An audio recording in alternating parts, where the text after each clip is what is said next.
Hello students. आज revision class के तहत मैं एक बार फिर से आप लोगों को बताने जा रही हूँ लोक कल्याणकारी राज्य के विषय में, जो कि आज का बहुत ही ज्वलंत टॉपिक या ज्वलंत विषय है।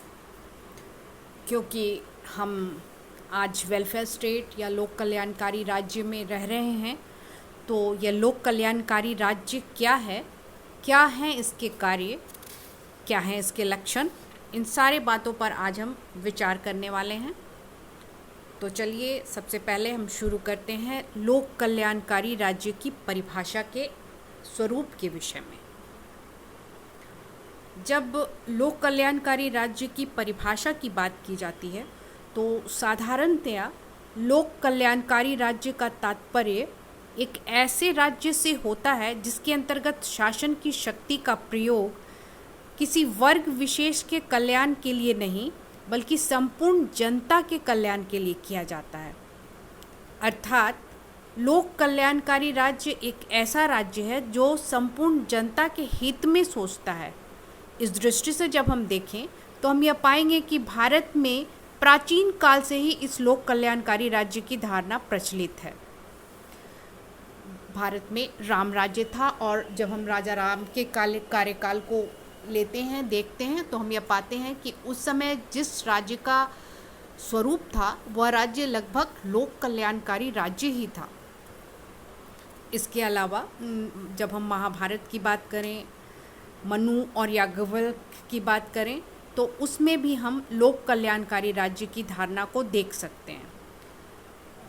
वेदव्यास ने महाभारत में कहा है, जो नरेश अपनी प्रजा को पुत्र के समान समझकर उसकी चतुर्मुखी उन्नति का प्रयत्न नहीं करता वह नरक का भागी होता है।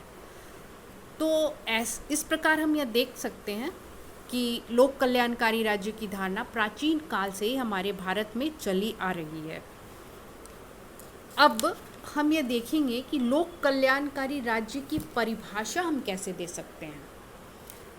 सबसे पहले 1918 में प्रकाशित एक पुस्तक थी encyclopaedia of social sciences.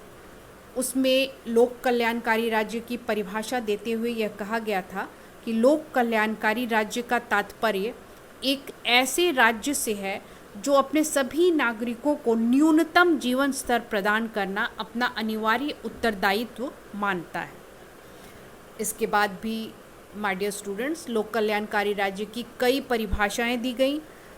Doctor Abraham की परिभाषा मैं आप लोगों को बता रही हूँ। डॉक्टर अब्राहम ने लिखा है, लोक कल्याणकारी राज्य वह है जो अपनी आर्थिक व्यवस्था का संचालन आय के अधिक से अधिक समान वितरण के उद्देश्य से करता है। इंग्लिश में, a welfare state is a community where state's power is deliberately used to modify the normal play of economic forces so as to obtain a moral equal distribution of income for every citizen. हमारे प्रथम प्रधानमंत्री जवाहरलाल नेहरू ने भी लोक कल्याणकारी राज्य की परिभाषा दी है और उन्होंने अपने एक भाषण में कहा है, सबके लिए समान अवसर प्रदान करना, अमीरों और गरीबों के अंतर को मिटाना और जीवन स्तर को ऊपर उठाना, यह लोक कल्याणकारी राज्य का आधारभूत तत्व है।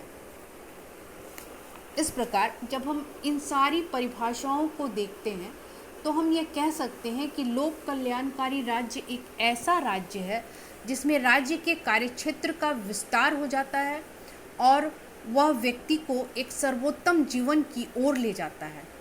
यानी कि लोक कल्याणकारी राज्य की धारणा एक ऐसी धारणा है जिसने राजनीतिक स्वतंत्रता और आर्थिक सुरक्षा के बीच एक सामंजस्य, एक एडजस्टमेंट स्थापित करने की कोशिश की है।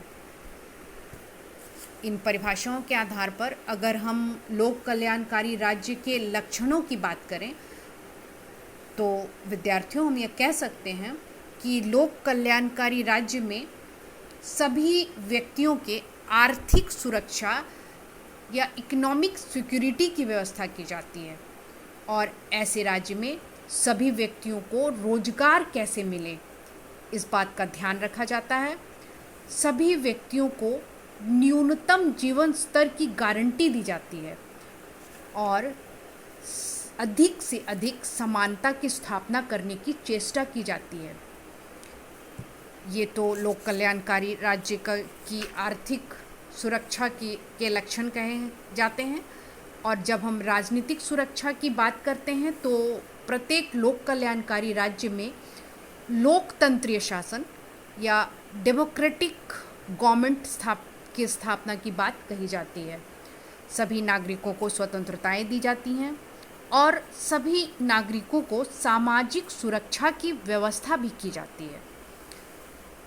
तो जब हम इसके लक्षणों को देखते हैं तो हम यह पाते हैं कि लोक कल्याणकारी राज्य में राज्य के कार्यक्षेत्र बहुत ही ज़्यादा विस्तृत हो गए हैं और हम इस लोक कल्याणकारी राज्य में ही रह रहे हैं। तो अगर हम विस्तार पूर्वक लोक कल्याणकारी राज्य के कार्यों को देखें तो मैं आपको इस प्रकार से बताती हूँ कि एक लोक कल्याणकारी राज्य के क्या कार्य हो सकते हैं। जैसे सर्वप्रथम एक लोक कल्याणकारी राज्य या वेलफेयर स्टेट आंतरिक सुव्यवस्था और विदेशी आक्रमणों से रक्षा की व्यवस्था करता है। वह आंतरिक शांति स्थापना करना चाहता है और यह चाहता है कि हमारा देश किसी भी विदेशी आक्रमण से सुरक्षित रहे। इसके अलावा एक लोक कल्याणकारी राज्य व्यक्तियों के पारस्परिक संबंधों और राज्य और व्यक्तियों के संबंधों की भी व्यवस्था करता है। किस प्रकार व्यक्ति का दूसरे व्यक्ति के साथ संबंध स्थापित हो और राज्य और व्यक्ति के बीच एक अच्छा संबंध कैसे स्थापित हो, इस बात की भी व्यवस्था इस लोक कल्याणकारी राज्य का एक प्रमुख कर्तव्य कही जा सकती है। लोक कल्याणकारी राज्य में कृषि, उद्योग और व्यापार का भी विकास किया जाता है। लोक कल्याणकारी राज्य में आर्थिक दृष्टि से कैसे कोई राज्य संपन्न होगा, कैसे उस राज्य में कृषि बढ़ेगी, उद्योग बढ़ेंगे, व्यापार बढ़ेंगे और विकास के कार्य किस प्रकार होंगे, इन सारी बातों की विश्लेषण करने की व्यवस्था की जाती है। इसके अलावा इतने बातों को सुनने के बाद आपने और हमने यह जान लिया कि लोक कल्याणकारी राज्य आर्थिक सुरक्षा की व्यवस्था भी करता है और आर्थिक सुरक्षा के अंतर्गत सभी व्यक्तियों को रोजगार देना और अधिकतम समानता की स्थापना करना यह प्रमुख उसका लक्षण है, यह प्रमुख उसका कार्य है। लोक कल्याणकारी राज्य जनता के जीवन स्तर को भी ऊंचा उठाता है। वह शिक्षा और स्वास्थ्य संबंधी कार्यों को करता है। वह उन सारे कार्यों और उन सारे सुविधाओं की व्यवस्था करता है जो प्रत्येक व्यक्ति के विकास के हेतु सहायक और आवश्यक हो। इस दृष्टि से कैसे शिक्षा का विस्तार हो, कैसे स्वास्थ्य की सुविधा प्रत्येक व्यक्ति को मिले, इसकी व्यवस्था भी इस लोक कल्याणकारी राज्य में की जाती है। इसके अलावा सार्वजनिक सुविधा संबंधी कार्य जैसे बैंक की स्थापना करना, विद्युत की स्थापना करना, सिंचाई के साधनों की व्यवस्था करना, ये सारे कार्य लोक कल्याणकारी या वेलफेयर स्टेट के द्वारा किए जाते हैं। इसके अलावा हम जानते हैं कि हमारे समाज में अभी भी सामाजिक बुराइयां प्रचलित हैं, तो इस वेलफेयर स्टेट का एक लक्ष्य यह भी है कि सभी व्यक्ति बराबर हों, सभी व्यक्ति मद्यपान न करें, बाल विवाह का निषेध हो, छुआछूत का निषेध हो और जाति व्यवस्था का अंत हो। यह भी वेलफेयर स्टेट एक कार्य करता है और इस कार्य के अंतर्गत वो बहुत सारे कार्यों को करता है। इसके अलावा सभी नागरिकों को आमोद प्रमोद की भी सुविधाएं मिलें, सभी व्यक्तियों को सार्वजनिक उद्यान मिले, क्रीड़ा क्षेत्र मिले, स्विमिंग पूल्स मिले, सिनेमा गृह मिले, रेडियो वगैरह सारे कम्युनिकेशन के जो साधन हैं वो मिले। यह भी लोक कल्याणकारी राज्य या वेलफेयर स्टेट इसकी व्यवस्था करता है। ऐसा नहीं है कि सिर्फ राज्य के क्षेत्र में या प्रत्येक व्यक्ति के क्षेत्र में लोक कल्याणकारी राज्य या वेलफेयर स्टेट कार्य करता है। इसके अलावा अंतर्राष्ट्रीय क्षेत्र के कार्य, जैसे एक लोक कल्याणकारी राज्य द्वारा अंतर्राष्ट्रीय क्षेत्र के अंतर्गत युद्ध नहीं होना चाहिए, बल्कि सभी राज्यों के साथ सद्भावना और सहयोग का मार्ग अपनाना चाहिए। यह कार्य भी एक वेलफेयर स्टेट करता है। तो इस प्रकार हमने यह जाना कि लोक कल्याणकारी राज्य या वेलफेयर स्टेट आज के समय की आवश्यकता है। विश्व का प्रत्येक राज्य आज यह चाहता है कि वह एक वेलफेयर स्टेट बने, और हमारा लोकतंत्र भी तभी सार्थक होता है और हो रहा है जब लोक कल्याणकारी राज्य की व्यवस्था विश्व के प्रत्येक राज्य में हो। इस प्रकार स्टूडेंट्स, मैंने आज आपको इस पूरे व्याख्यान में एक बार फिर से यह बताया कि किस प्रकार हम वेलफेयर स्टेट की परिभाषा दे सकते हैं, क्या क्या वेलफेयर स्टेट्स के कैरेक्टरिस्टिक्स हैं और क्या क्या वेलफेयर स्टेट्स के वर्क्स हैं या कार्य हैं। मैं उम्मीद करती हूँ कि यह व्याख्यान आप लोगों को समझ में आया होगा। धन्यवाद।